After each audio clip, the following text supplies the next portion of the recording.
Welcome back to K Entertainment. And now, it's finally time to close out this series as we finish our recap of India's Border Gavaskar squad.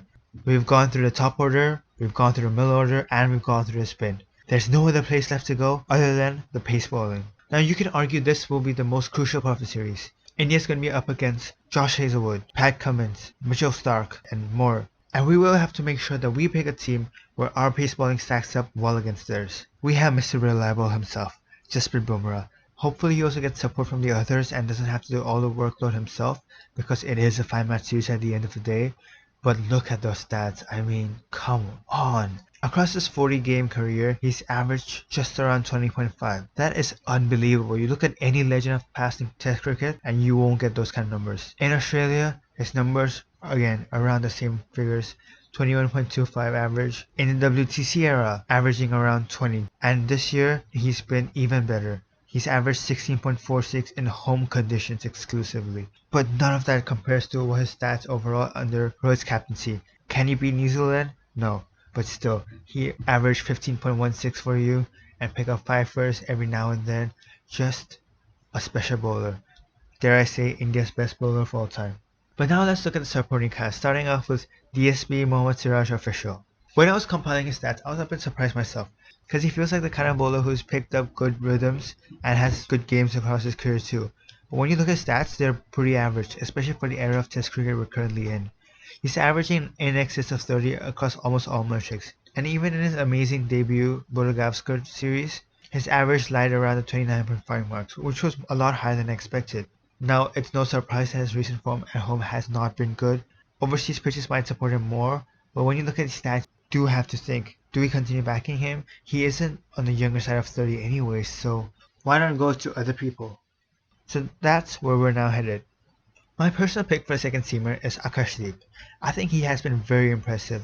He's bowled hard lengths well, and on unsupporting pitches he still managed to show his worth, picking up a wicket each innings against New Zealand last test too. His introduction to Test cricket was really unexpected, but he delivered well, and especially against a left-hander, he has proved to be very lethal. Alongside him in the squad, you do have Prasidh Krishna, who I understand is a very tempting prospect. He's tall, can swing the ball, and feels like the perfect Ishant Sharma profile replacement. Someone else who's able to challenge those uneasy lengths.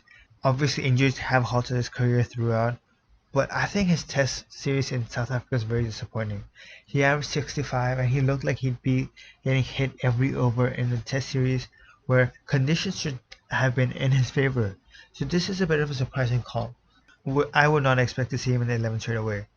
One guy who could go straight into 11 is Harshit.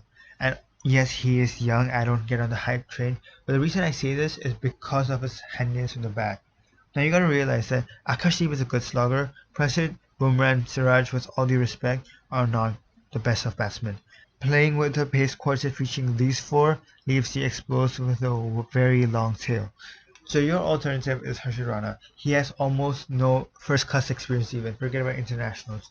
But I'm just taken aback by the way he took responsibility in IPL. Sometimes you can't compare things from one format to another, but it's the kind of responsibility, the kind of approach to the game, which I think transcends formats.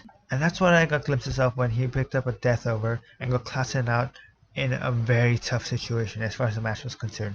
Few players who missed out, we had Mohammad Shami who was injured, but it's kind of lucky because I thought he'd be fit by now and he's so crucial to the team. He adds experience which this team, other than Bumrah, severely lacks in. Then you also have Shardul Thakur, and I think just as the bowler who's handling with the bat, especially against Australia and England, you would miss him. He has this kind of X-factor, breaking in a weird partnership, and all those kind of things that I think would have given him more of a role in the squad over some of the other paces that we took. We also have Mukesh Kumar, Khalil Ahmed, and Navdeep Saini who are all in the reserves.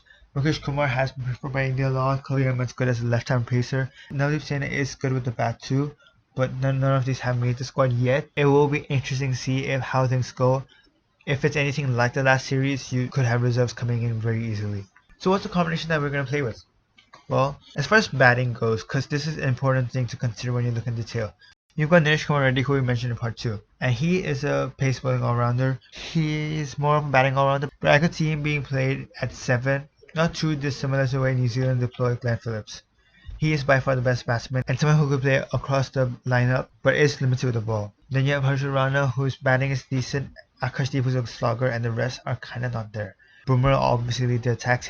Traditionally, you'd expect non-Sydney tests to use 4 pacers. Given our quality, I think we'd be better off going with 2 spinners and 3 pacers.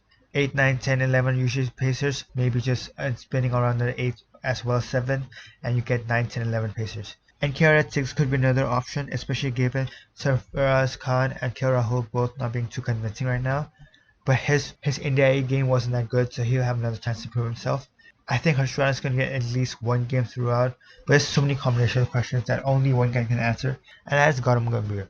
If you want to ask me what I want to see, I'm going to go left field completely and say we play Sundar at 6, Jadeja at 7, Ashwin or Harshit Rana at 8 depending on conditions. I think Ashwin still. And then you go with Siraj still, Akash, Bumrah. Anyways, those are our thoughts. There's a lot of combinations here and it could get very interesting. So if you have any ideas of your own, let us know in the comments. In the meantime, don't forget to like, share and subscribe. And of course, thanks for watching. See you next time.